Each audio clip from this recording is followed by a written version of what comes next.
Hey, lovely. So it's time for another Dueling Deck dialogue. And you've already seen the title of this. Sorry, car noise. Again, I'm just making use of the light. I'm a child of light. One of these days I'll have an actual set up studio with good lighting indoors and good sound and good camera action. And until that time, this is what we got. Okay, so yeah, I'm kind of gradually dipping my feet into the Dueling Deck dialogues for this year's Drop 'em 78. And just a reminder, I've got tons of videos about this, and Drop 'em 78. You pick one tarot deck, you commit to that deck, you become tarot monogamous. Go steady with the deck. And then you go through one card at a time, one day at a time, starting October 15th with the Ace of Pentacles and ending on December 31st with the World. Now this year I'm doing something a little bit different, a little bit differently. I am inviting people, if you're going to join the challenge, to actually register. So in the description below, you'll see a link to, it's basically a Google form, Google Docs form. Anyway, it's a little survey which will allow you to register for the Drop 'em 78. Now, why would you want to register?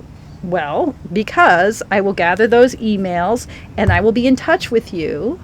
I will be periodically sending out little notes from the field as I go through my Drop 'em 78 challenge. It'll be a way for me to get information out to you.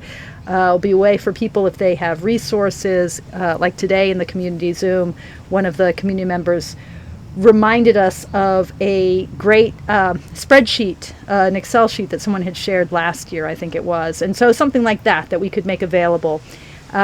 It'll allow me then, on our launch party date, however to say that, sorry. And now it's gotten super sunny all of a sudden, so I'm squinting.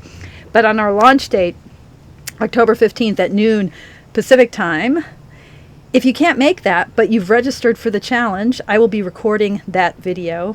I never record community Zooms, but I will be recording that one, and I will send out the link. So people who've registered have that. And then at the end, on December 31st, New Year's Eve, I got to tell my spouse that I'm doing this.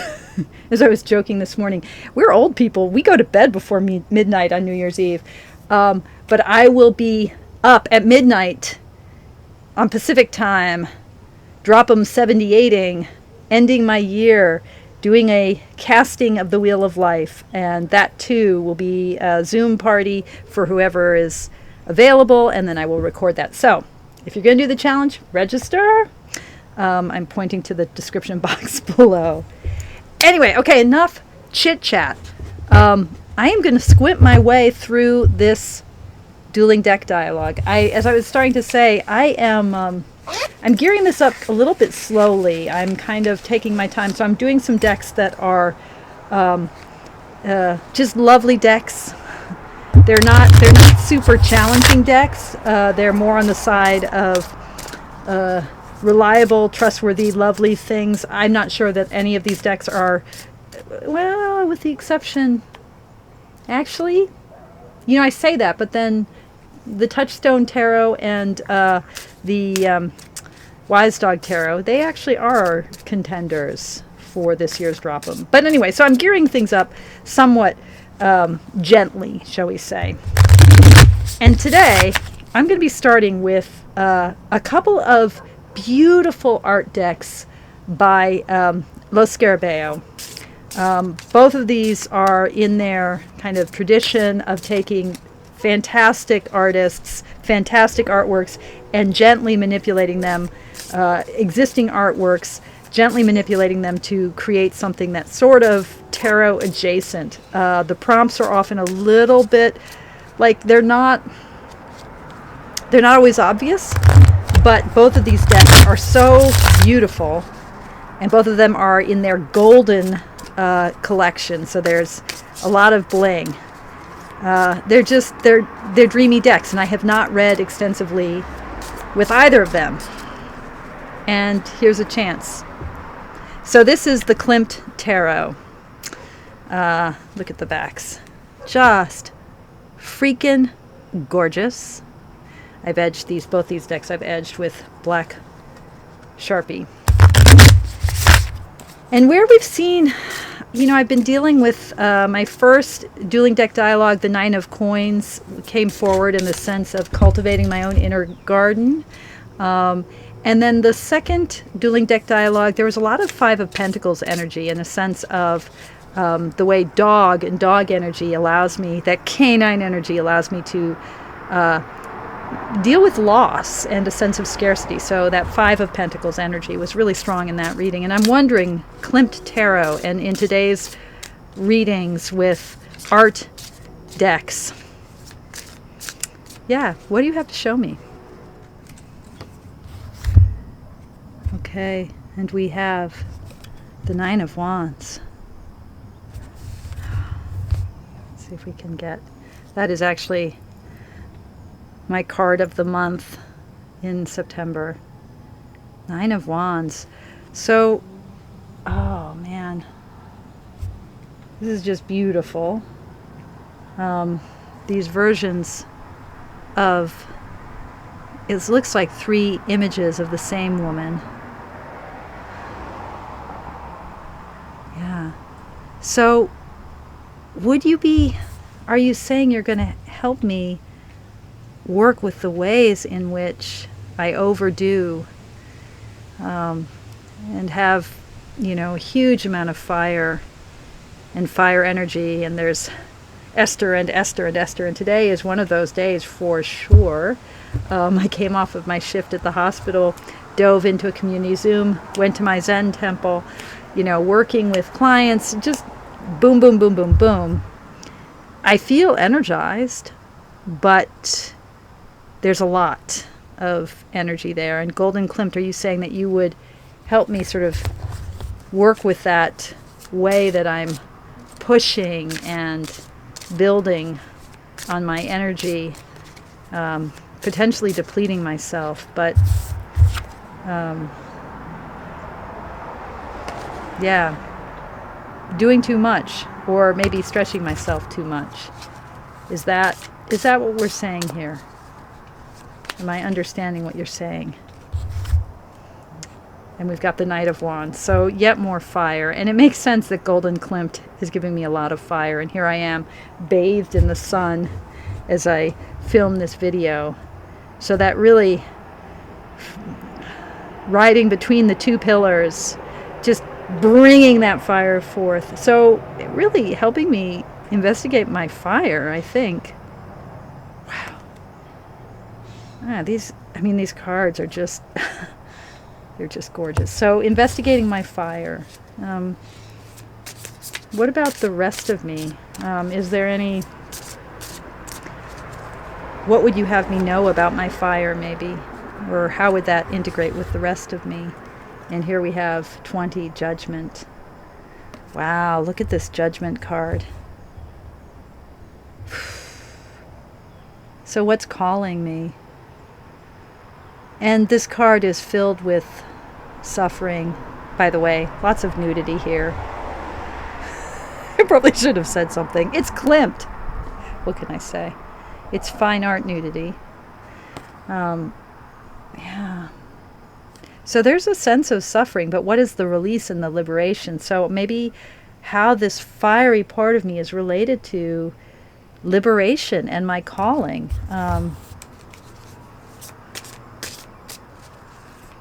What am I missing here in all of this? What am I missing? I'm getting a lot of reversed. I'm missing the King of Swords, which I feel like that card has come up before.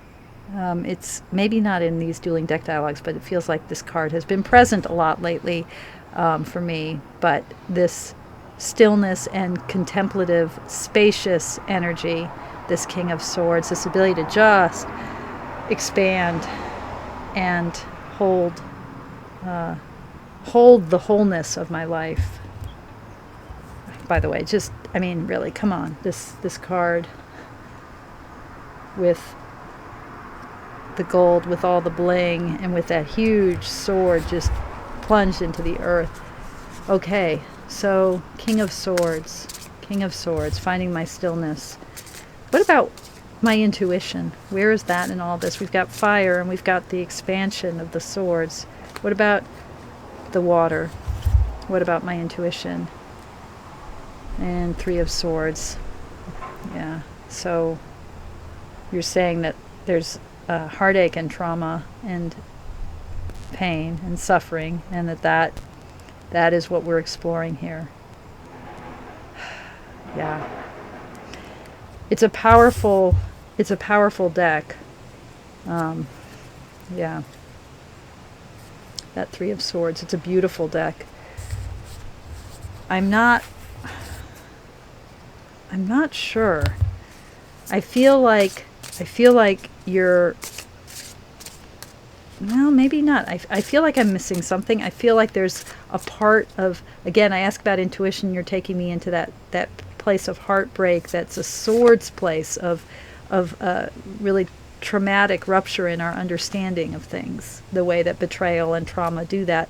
But I'm wondering about imagination, I'm wondering about spirituality, I'm wondering about that. And you're saying, no, I'm sorry. You gotta, oh, wow. Yeah, something has to get worked out in the realm of the mind. This is all swords and fire, people.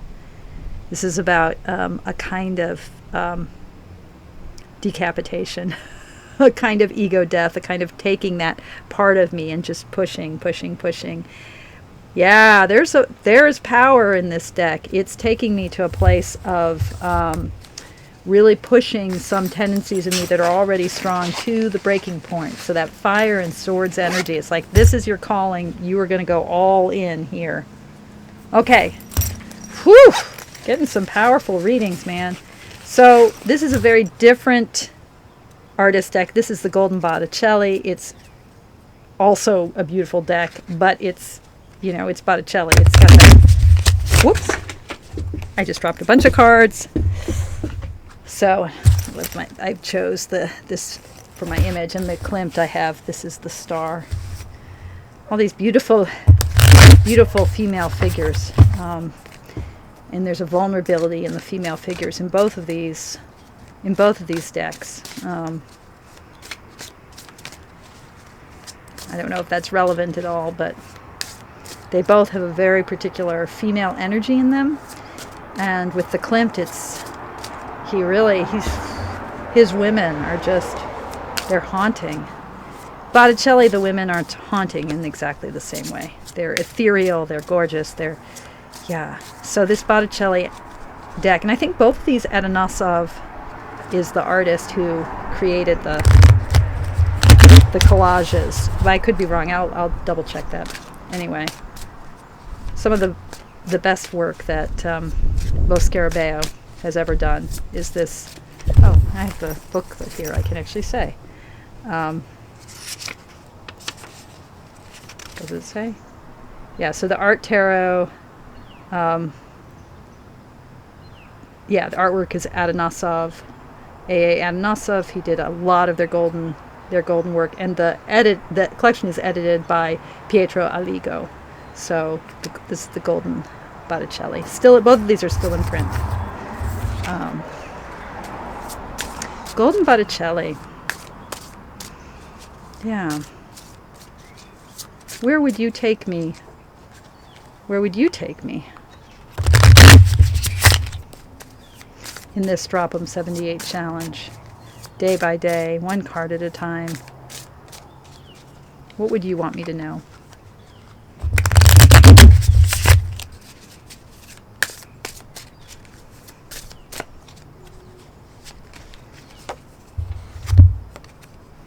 Oh, so we have another sword. So this is the Ace of Swords.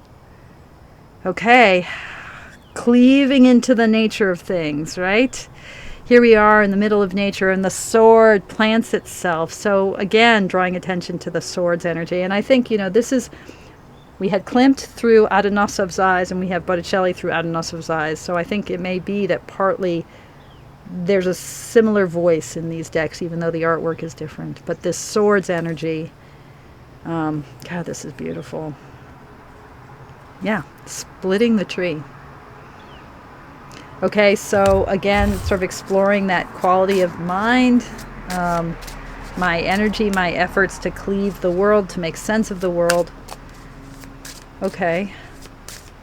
So you're going to help me work with that. How so? Oh, okay. You're going to help me find the natural bounty of that. So we've got two aces here. The Ace of Swords and the Ace of Pentacles. So you're pitching me more toward, yeah, the power. The power of the earth. But, you know, this is the earth in Botticelli's speak. So these angels who are in the golden air, right, holding the golden coin. Yeah. But again, this sort of, you know, the abundance, these two huge potential energies of air mind and earth body. Okay? So these potentials, sword, pentacle, or coins,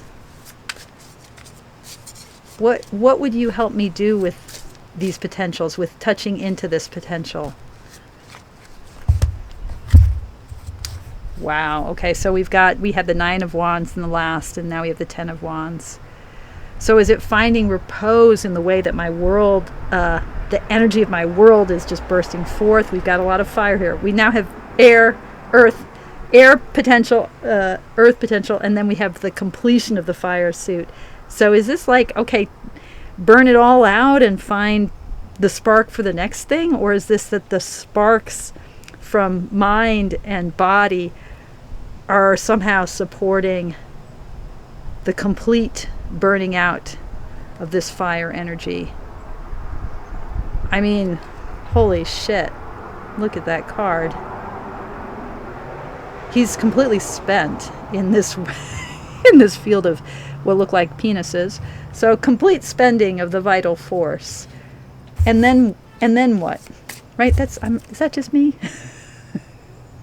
Is that just me that sees phalluses there? It is the wands, after all. I mean, phalluses and I guess flowers. So it's sex. There's sexual energy here, I think, unless I have a dirty tarot mind.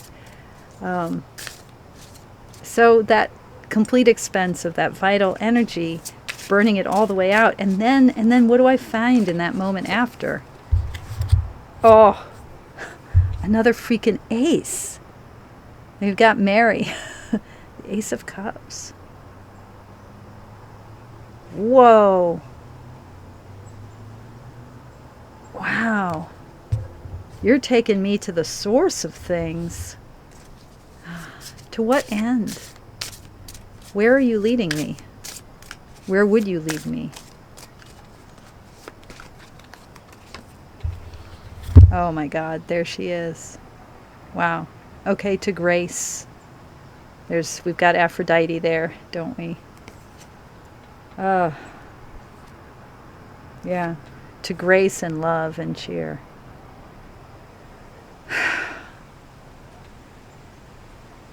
Wow. What am I missing something? Is there something that you want me to see in all of this? This feels powerful, and yet I'm holding back somehow, and I'm wondering if you have a sense of why that is. And I just dropped a card, and the card I dropped was the 10 of Pentacles. Is it my restlessness that I just can't bring myself home? The light just, this huge sunshine that's been bathing me has just eased. Whoa. I need to go to that building, don't I? I need to walk that path. I need to make my way to that palace. Is that what you're saying?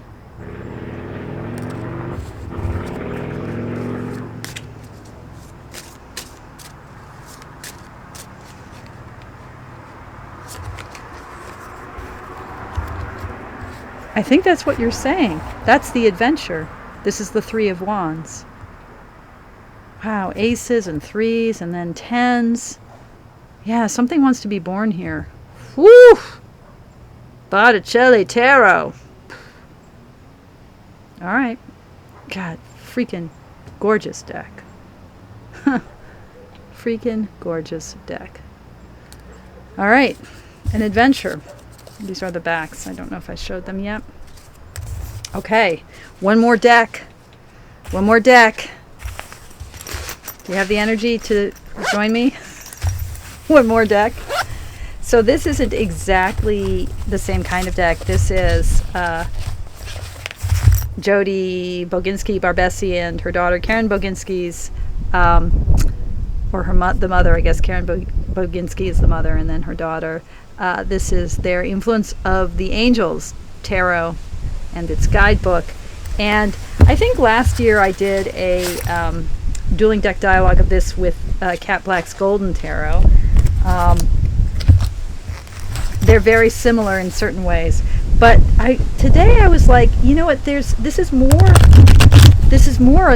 curated art deck than it is like the Golden Tarot, where the imagery is quite eclectic in a lot of different eras. And by the way, beautiful bling. That new I don't know if it will show up in this light, but that new linen cardstock that U.S. Games, you can't see it, but that U.S. Games has been using. It's quite a lovely deck. Comes in a nice, if you like such things, a nice two-piece card box, a two-piece hard box. There we go. There's something about this deck that makes it less like Cat Black's Impulse. Cat Black has a very sure curating eye. She's really working with the Rider-Waite-Smith imagery and then collaging from different artworks to recreate that imagery in something that feels like almost like a found artifact from the time, as if the medieval artist that she's dealing with in the Golden Tarot had produced a scenic tarot deck. The Influence of Angels just feels more like a curated deck of fine art with manipulation. So anyway, that's why I'm including it in today's dueling deck dialogue. That's enough chit chat. Let's get right down to it. Give a good shuffle.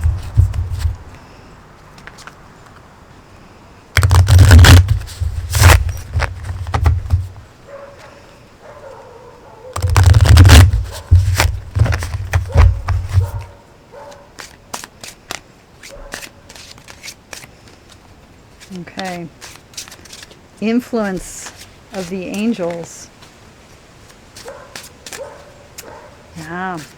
All right, Influence of the Angels.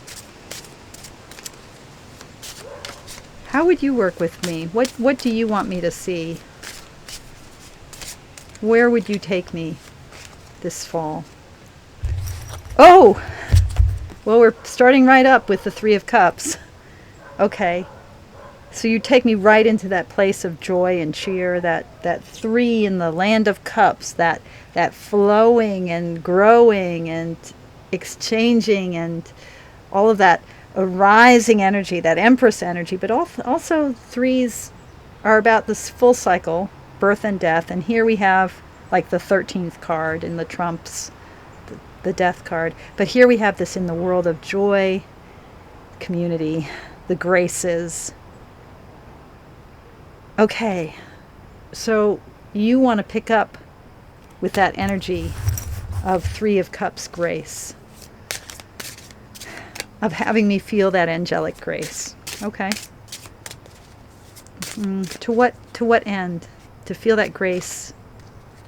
Why? Okay, to complete something. Is that right? To see the wholeness. To see the world. The circle that holds it all. That birth and death circle. I was talking today at the Zen temple. My Zen Roshi, my teacher, was talking about the beginningless, endless nature of human existence, of all existence, of karma. That that sense of beginnings and ends, and that we're not trying to fix things by getting at the cause. We're not trying to get to the root cause, right? It's not root cause analysis, as they say in the world of business. We're not trying to do that. We're trying to meet the moment. We're trying to see the whole in the moment. And so there's something about this world card, and you're saying, okay, we're going to start with grace so that I can see the whole. Is that it? So I can see how something is completed in order to start something new?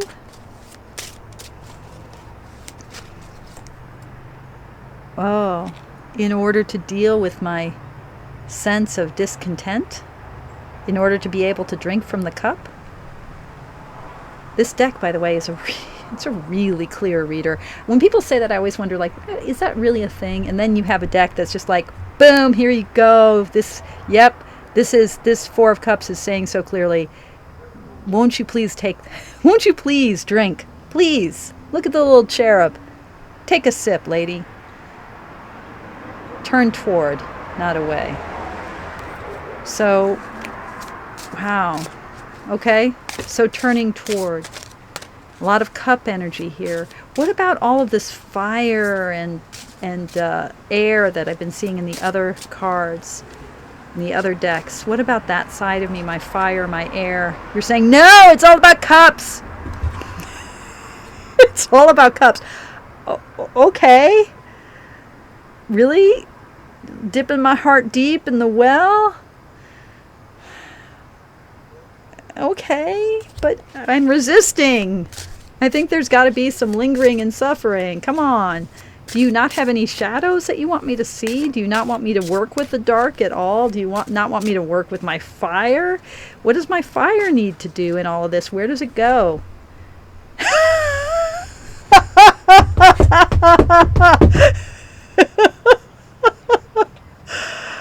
Oh, you are delightful. Oh my God, what a delightful deck. Okay. All right, King of Wands. I guess it's not going anywhere. Okay, so you can do that. You can blast forth. You can give me a good rubbing. Ribbing?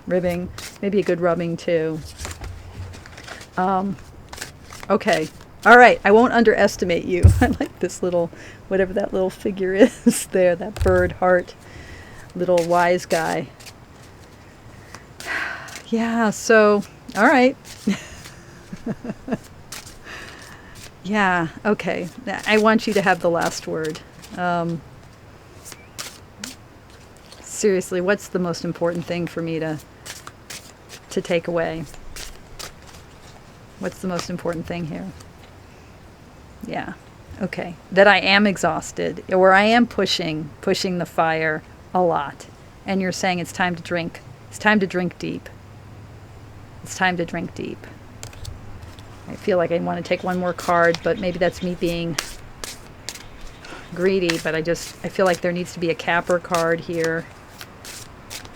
I'm struck by this angel, though. I feel like I might be pushing it, but one last... And you're like, yes. You are pushing it. Let it rest. Listen to the angels. Allow them to speak. Wow. Okay. What do you guys think of this reading? Huh? Drop 'em 78. If you're interested, know that I believe you can edit if you register and then you change your mind about what deck you want to use. You can go back and edit at the same link. But I will close that list on October 16th. So up through October 15th, you can register, and then after that, doesn't mean you can't do the challenge. And in fact, you don't have to register to do the challenge if you don't want me to collect your email address, etc. Totally respect that. But if you do want to be part of a mailing list and kind of get that sort of extra little nubbin of SD energy, although you might not want an extra little nubbin of SD energy. You can't make this shit up, people. You can't make this shit up. Okay, much love to you all. Thank you so much for your practice. Tally ho.